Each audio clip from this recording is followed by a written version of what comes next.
Missoula. I was going to find the vigilante parade, and instead I found Missoula. This elk in Missoula, and I thought that's awesome. Oh, speaking of the parade, I'll talk about this again next week. But the parade is the same day as the test, as you know. And we will have class on the Thursday before. I was saying that before. But if you want to, on the rest of the time, we're going to float and try to make it to the float before you have to the exam, which very good chance you'll have time. I will give some extra credit for that. But I'll talk about it. And we are deciding as a department how much we're kind of going to go through. But I want to get something. Yes, that's an elk. Speaking of elk, what group grew during the 1920s as a result of the nativism and everything else? Yes? No, not from yesterday's class. I was just being. Okay, oops. Thank you. But that's actually true. It's coming a little bit later than that, but yeah. And the Klan, yes.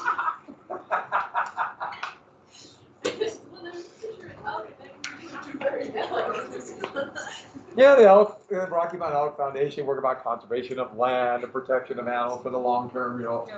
And then the Klan. Okay, so it's all one and the same. And what was the very restrictive immigration bill in 1924? Say it again?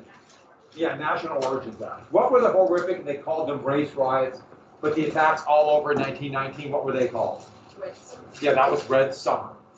And what were the raids against radicals? What were they called?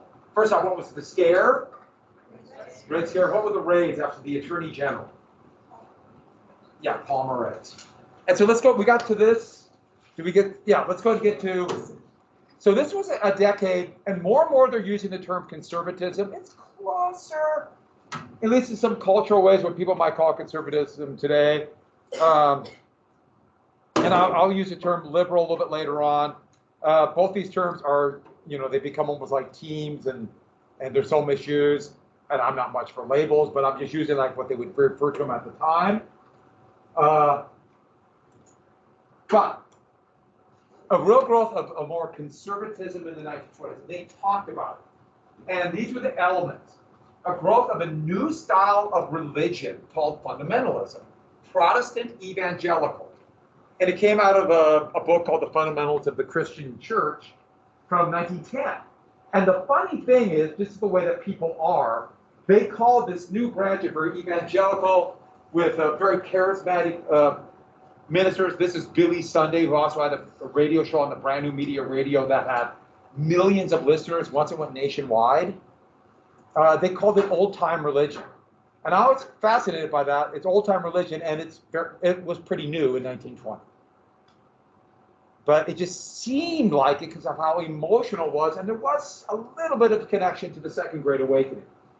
And it really was these 5 fundamentals of the church that we all must follow if you're truly going to be a member, if you're evangelical Protestant, to be saved. If not, well, if you do not follow those 5 fundamentals, this. And it was very fire and brimstone. And interesting time. It was a minority of members of the Protestant church, which was the largest religious denomination in the United States. But it was vocal. It was very popular on the New Media Radio. And so a growing movement. Also, there was this real fear of modernism that fit in with this. All the technological changes and the changes from the 1920s, but also what was it called when so many African Americans fled the South to go north because of World War I jobs? What was that called? Yeah, the Great Migration. Why do you have a scissors? It's fine. Just go ahead. You have a spare scissors. Ready to cut? Did you cut your paper? And then you never know what you might need to cut later on, right? Understand? You struck me as such a kind of fun. Okay, so, and all the technological changes, but don't forget we also have prohibition, which really divided people in this, are you going to be, the thought about prohibition was, let's go back to a time where they didn't drink as much, which is actually really amusing because they drank a lot more 100 years before. And also the 19th Amendment allowing women to vote. And women certainly did not have equal rights, but there's more of a demand for it, and women were seen more. So that kind of fear of these changes. And there's a real fear of losing status, as, this happens all the time in society. Some groups have more power and influence. It can be political, it can be social, it can be economic. There's all kinds of status. And there's a real fear of that change. And all of us will go through a time in our lives where our status either goes down or might appear like it goes down in our job or something like that, and it's disconcerting. It's happened to me personally, and it'll happen to you. So it's just like, oh, I don't want this to happen. And it's not necessarily a bad thing or a good thing. But it's no coincidence that this fear of losing status will lead to the intense nativism, but also the reemergence of social Darwinism. It was always there.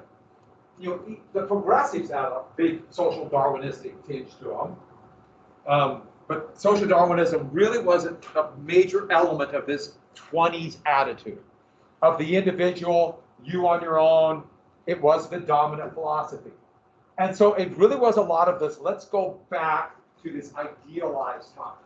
Not to the way it really was, but this idealized version that we all have of good things in our past, where it's kind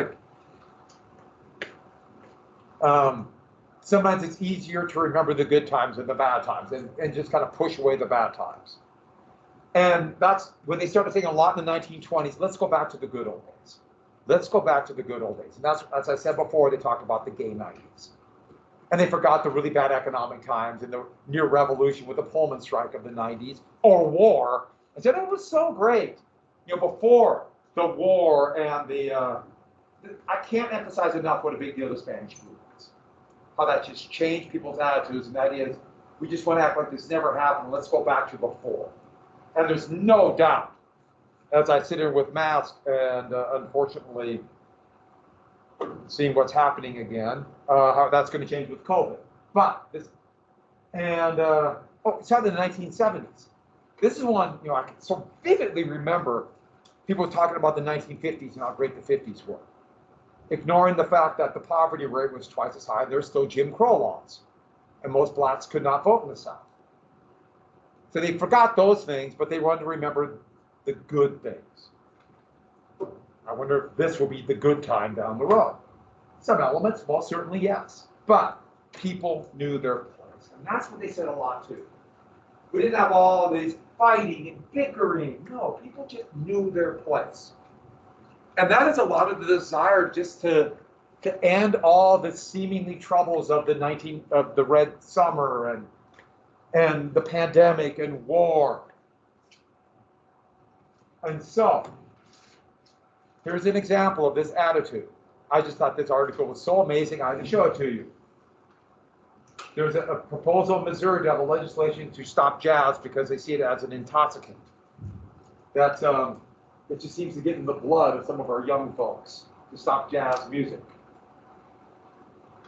By the way, music's always a big one. Oh, the music today, especially by people who are like me, old. Doesn't mean I think that way, but I do. Your music is horrible. My music is great, right? Who agrees with me? And you know what it is? No, it's obvious that the personal taste in music changes all the time. I just think it's really fun. So with that, but also kind of dark because it's a way to shut people up. And so, a classic example of this, they showed in the video, let me say a couple things really quick about the Scopes monkey trunk. And here's the Darwinistic hypothesis of evolution, implying that it was only a theory, and science falsely so-called. What a weird way to put it. Would it be so-called? I don't know. It's just very. Who do you represent here? The Pied Piper, leading the children away down a path of this is clearly more fundamentalist, this belief in God and the Bible. You see this evolution. This is anti the teaching of evolution. Tennessee had passed a law. Other states had passed a law restricting science. This fear of we're gone too far. And Dayton, Tennessee is where it happened. Why did Dayton do this? Dayton actually persuaded John Scopes, a substitute teacher, to say something about evolution, to get a suit, to put Dayton on the map. They thought this would make Dayton a tourist destination. And during the trial, it kind of did. Then everyone forgot. But they really wanted to make, make Dayton a spot people would talk about, which kind of makes me laugh in an interesting way. But it's about the teaching of evolution. But it's more than that. It's this, are we really going to adopt this change or go back to when we have to worry about such things? You're going to get this whole strain of, in the 20s and 30s, with motion pictures about a new kind of horror movie where they went back to these kind of medieval monsters, kind of go back away from all this science. And you'll see a lot of that. Nosferatu, the Cabinet of Dr. Caligula, and then soon Dracula will come at the end of the decade. And so that's why William Jennings Bryan got involved, though.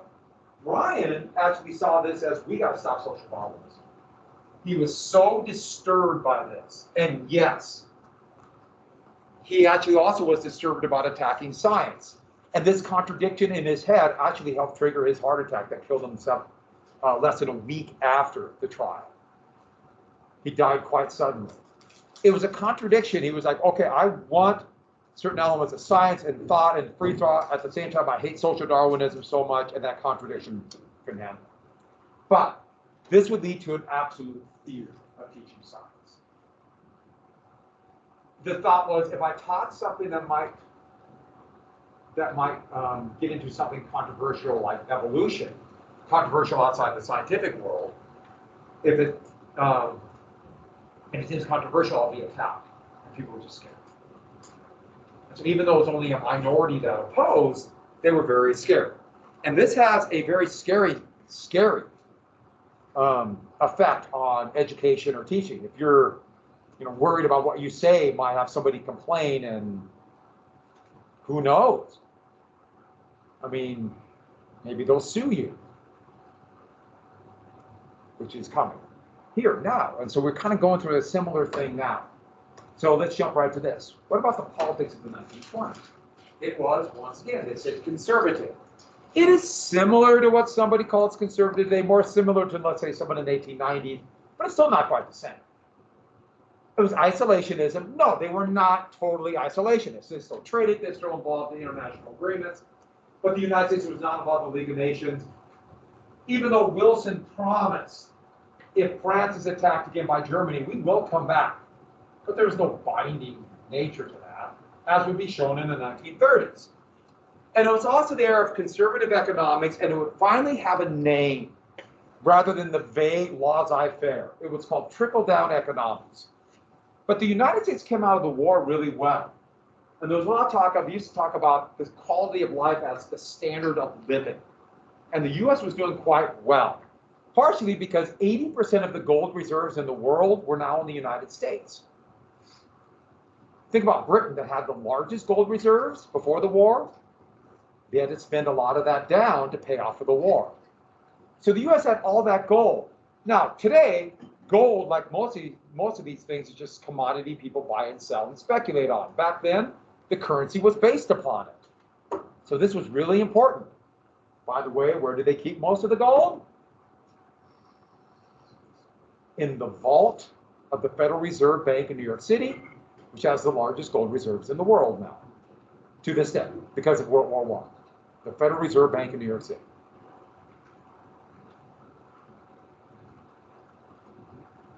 Not Fort Knox. So with that, quick little synopsis of the elections. They've said in the video, but let's get to it really quick. The election of 1920 really was the anti-war, anti-depression, anti-flu election. And I'm really shocked that viruses don't pay more attention to elections. But, they're like birds. They don't care. For some, Birds aren't real. Yes, and I've actually saw an interview with the guy who said that.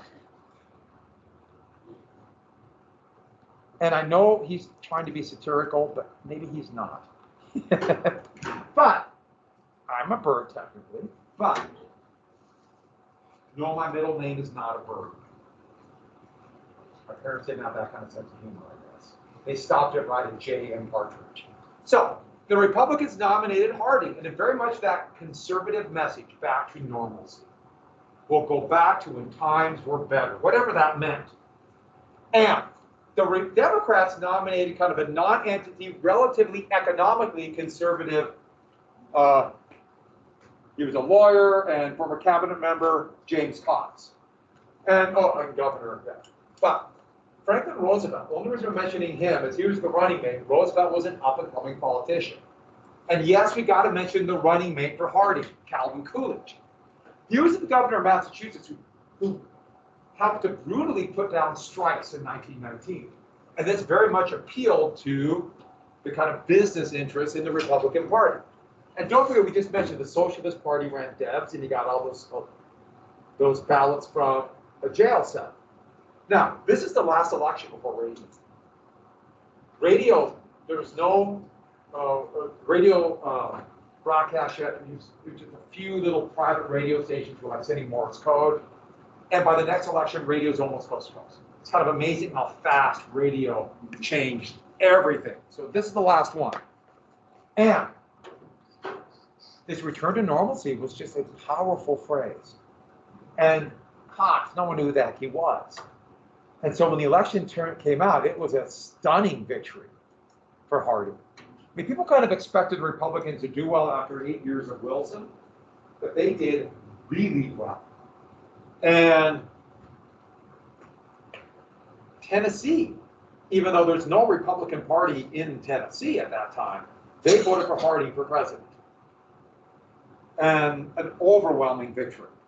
Now, Harding's administration would be known for scandal. And don't worry about Doherty or Forbes, I won't talk about them. But don't forget that Teapot Dome scandal, where Albert Fall, the Secretary of Interior, not only sold the U.S. Navy's oil reserves, it was kept in this weird mountain in Wyoming called, it had a bunch of caves, it looked like a teapot, so Teapot Dome. But he also just basically sold leases to oil companies on federal land and they got a kickback. But before this scandal could really hit the Harding administration, he died of a heart attack.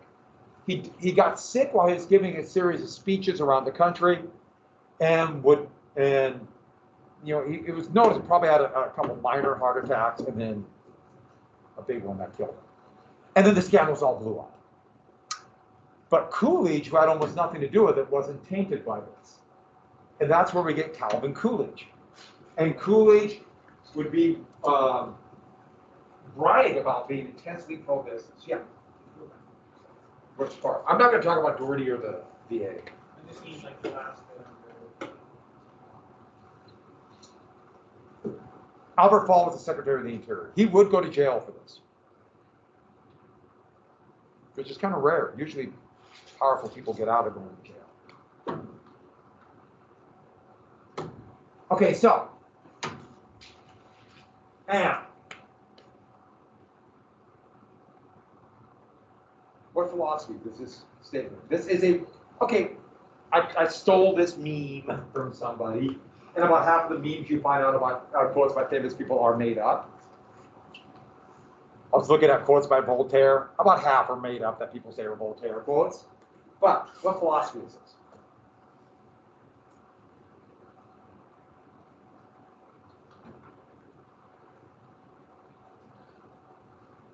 You know? That's social Darwinism. Social Darwinism. We got it, and we should be helping the strong, because the weak are weak for a reason. And the election of 1924, Coolidge decided to run again, and the Democrats nominated somebody who was economically has a similar point of view, is more and more fallen conservative, John Davis, a corporate lawyer.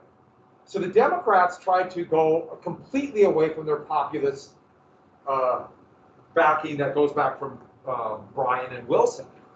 And so the progressives, remember the progressive campaign in 1912, they ran Teddy Roosevelt? Well, progressive Republican Robert La Follette, right here, fighting Bob of Wisconsin, ran. And I love that picture because he's giving a speech, and he was doing a beating his fist and really getting into it on radio. So they could hear him talk. I just like that talk. And so the Democrats are really almost a non-entity. And the vote here is going to be split. Coolidge is saying a full dinner pail. Dinner pail is a lunch box. Dinner pail was a lunch box. So somebody in 1920, if they would have said dinner, almost always they meant what at least I would call probably most of you lunch. And the Democrats tried to tie the Teapot Dome to Coolidge, but it didn't work. You're just running everything based upon a scandal rarely works. And it was a disaster for the Democrats. Nationwide. We're jumping right here.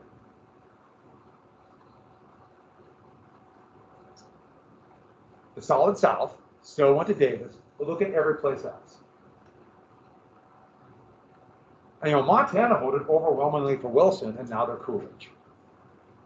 A lot of times people vote not really based upon policy. It's kind of like team, or I just don't like them. These people decide elections. Yeah, but Lafayette got a lot of votes. But still, this was a very Republican decade, very conservative. And his policy, laissez-faire, hands off. I just think this is kind of a funny quote by him, but yeah. And then what a friend we have in Coolidge, and these are the monopolists. Monopolies all of a sudden exploded. We will come back to Coolidge because we have to get to the election of 1928. Once more, a Republican candidate, Hoover, not quite as laissez-faire as Coolidge. Great reputation. We've already seen it before. It's out in the video.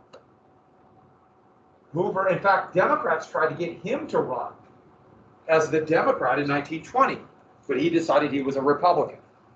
And the Democrats nominated Al Smith.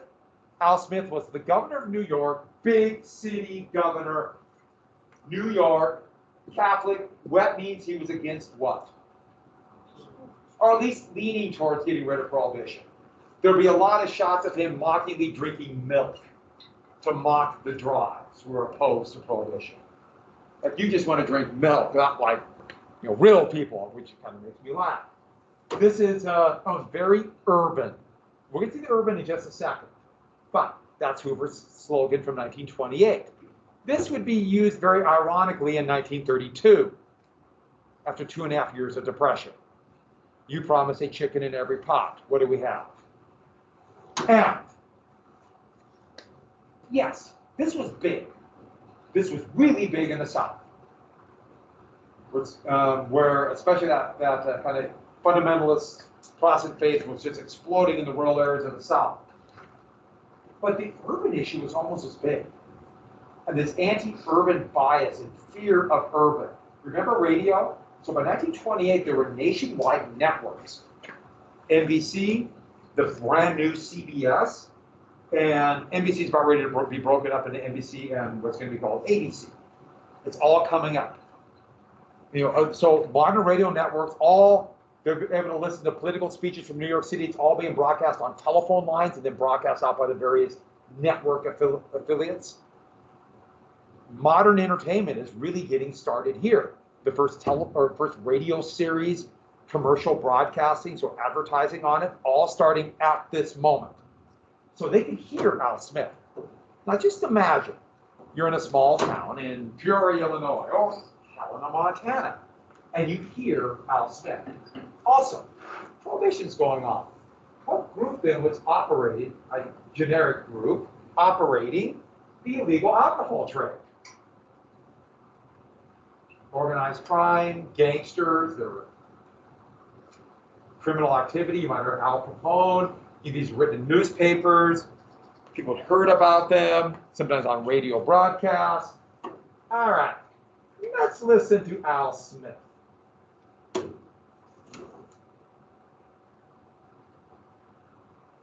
The advent of radio meant wide diffusion of the voice without the visual image. They say that Al Smith lost the election against Hoover in 1928 because of the religious issue. Could his voice also have been a factor to voters outside of the Northeast? Now let's look at the record. Prohibition has found a new line of endeavor for the underworld. They brought life to the bootleggers, and the bootleggers begot the hijackers, and the hijackers begot the racketeers.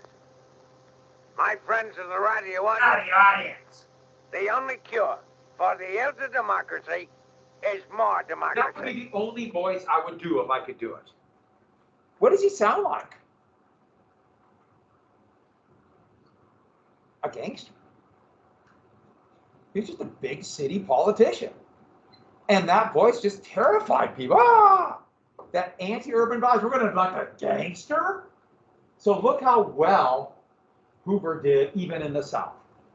You combine anti-Catholic bias. Now I want to be clear about it. There were no other Republicans elected down here.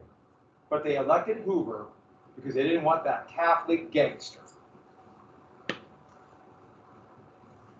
Now in 1960, John Kennedy would run for president.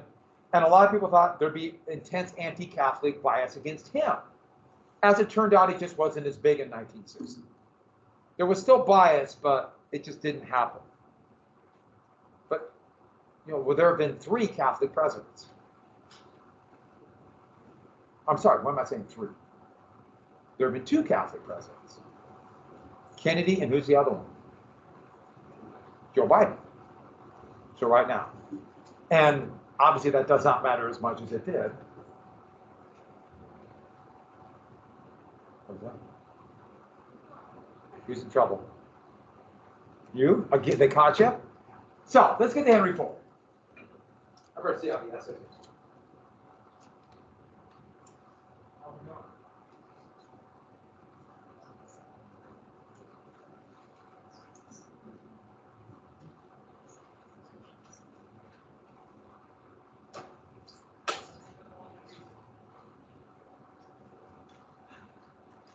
Alrighty then, Henry Ford. We've talked a little bit about Henry Ford before, but he's a really important kind of symbol of the way economics were changing. Ford, who virtually knew nothing about history, nothing about what was going on around the world, but he knew how to marshal resources to make cars.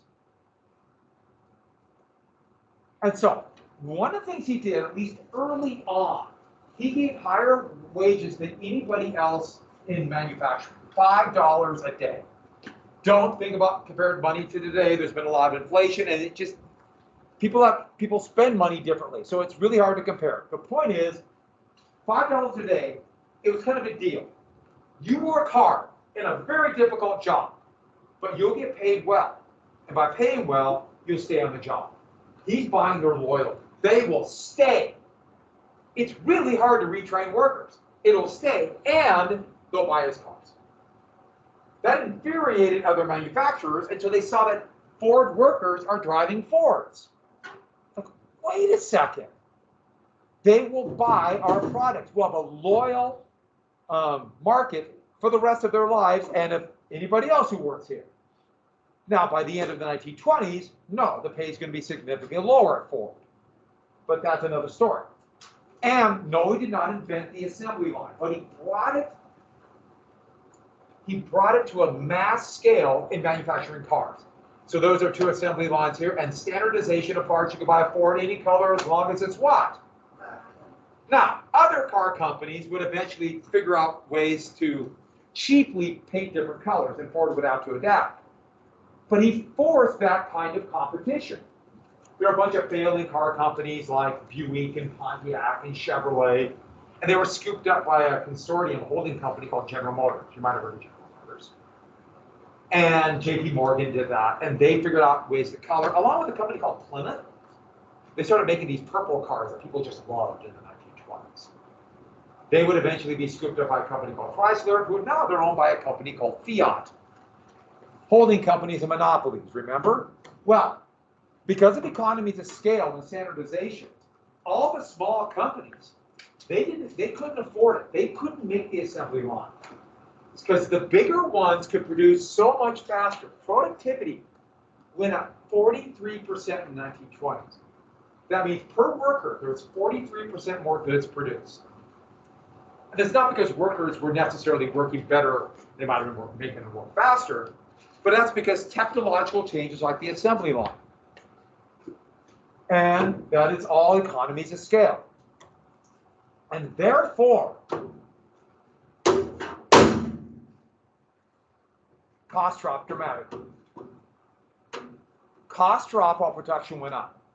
And if costs can drop while production goes up, that means prices can drop. That means workers at Ford and other places can buy a Model T.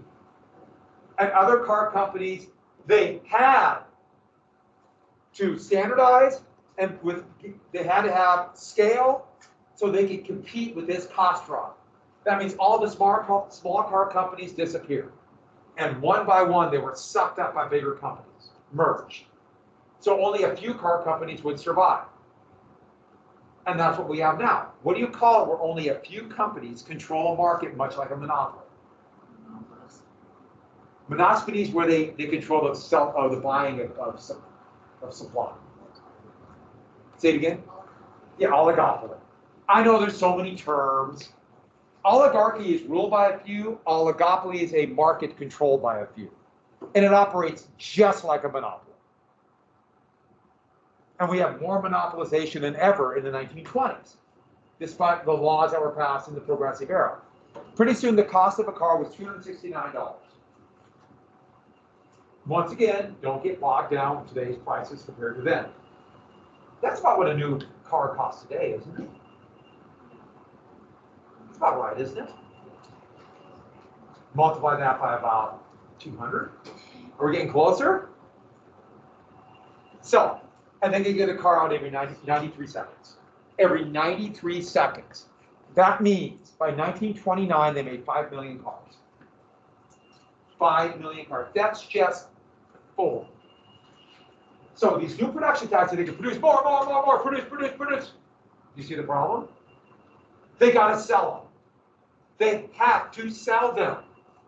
Because of scale, because of technology, they had to sell products. And that's going to lead to our consumer economy.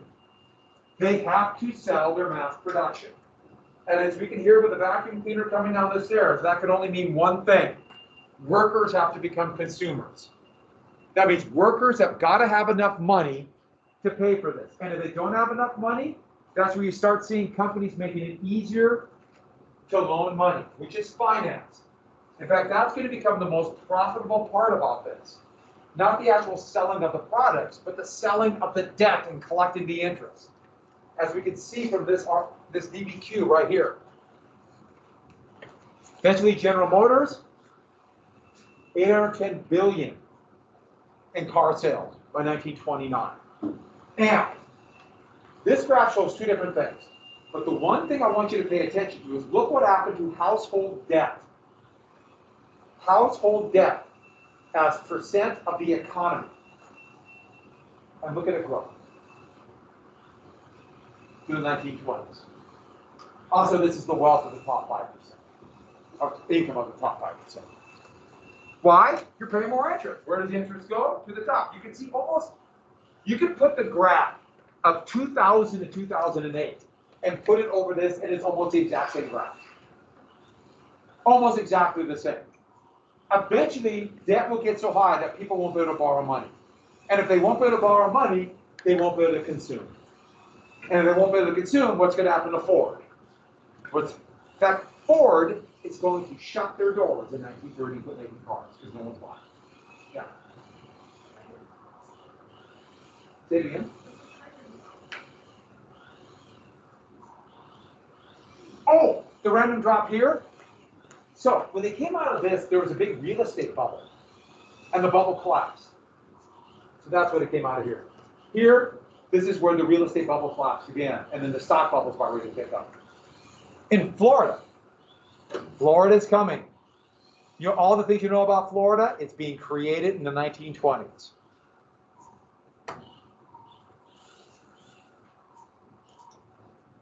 You hear that too?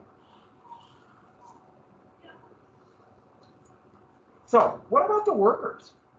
Well, there was a sense of prosperity, but unions were destroyed in the Red Scare. Unions were already very small. And unions raised wages. Now, you could argue if the wages are too high, the companies go out of business. It's always a balancing act. It really depends on what side you're on. Do you care more about the suppliers, aka the employers, or the employees? And what do you think is more important? But wages did drop. This is wages and salaries as percentage of personal income. And that means that wages dropped dramatically in the early 1920s. By the way, you notice it went up here in the Great Depression. You think, how could it do that? It's because the stock market crashed and people lost everything. We're in the stock market, and that means the very top. And so nobody was making money off of stocks, and therefore wages appeared to go up. It's an illusion. But one of the big things that was happening was technological unemployment. Machines were taking over the jobs of people. As you have more technology on the workplace, skilled laborers were losing their jobs to machines, or machines were just taking over even unskilled workers. And so there might have been jobs, but what happened to the wages of the people who lost their job because of technological unemployment? It went down dramatically. This is what happened if you go to, I have no maps of the United States up, but God, Europe. We still have Europe in 1740, that helps. If you go to places like Ohio, or Indiana, or Illinois, when all the factories shut their doors in the 1990s, yeah, there's still jobs, but the wages dropped dramatically. When you go to those small towns in Ohio, it's pretty sad. And 93% of all workers' wages actually dropped in the decade. Not a lot, but the prosperity was very uneven. And we can see an element of that today. By all measurement, the economy is absolutely booming now. Virtually no unemployment. Anybody who wants a job, they can get it. People are quitting their jobs, take better jobs. Wages are going up. A little bit under inflation, but hey, inflation will go up too when there's demand.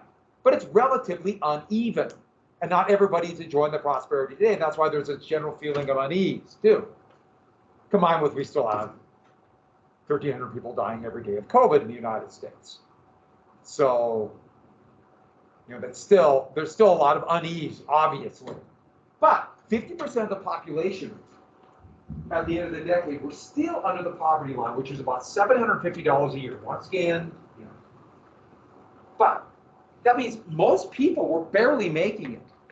And so they're one paycheck away from absolute poverty, absolute destitution. But this is an amazing number. The median farm wage or income, $273 a year. The farm economy, which was still 20% of the population, was on the absolute edge of complete collapse. And so when the Great Depression hit, that was about it. I should add, so the New Deal, the Democrats in Congress in the New Deal made a concerted effort to save small farmers. That ended in the 1970s under Richard Nixon. That's another story, the Agricultural Act of 1973. And so, what about the inequality of wealth? We have a significant growth in monopolies. Now, monopolies might be more efficient because of economies of scale, as I showed you with Henry Ford, but also that means great concentration of wealth, and once you have a monopoly, why make better products? This blue line is the increase in mergers of companies. Yes, the Sherman Antitrust Act was still on the books, the Clinton Antitrust Act, but it was almost impossible to enforce, and the Justice Department didn't enforce it. And so, by 1929, 200 corporations controlled about half of all business activity.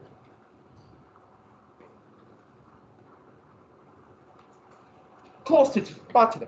That's where we're at today. And that means that the progressive era, like Wilson's progressivism, failed miserably. The bull market, which is the increase in the stock market, fueled speculation, which also focused money on the top. Only the very wealthy can speculate. And so the richest 1% had approximately 51% of the wealth. But let me be clear about it. It's really hard to tell wealth. You can tell income, but how do you know how much like a painting is worth? If a very wealthy person goes out and buys a bunch of Renoirs, who was at that time a lot, how much is a painting? It's really hard to tell. So it's really hard to measure wealth.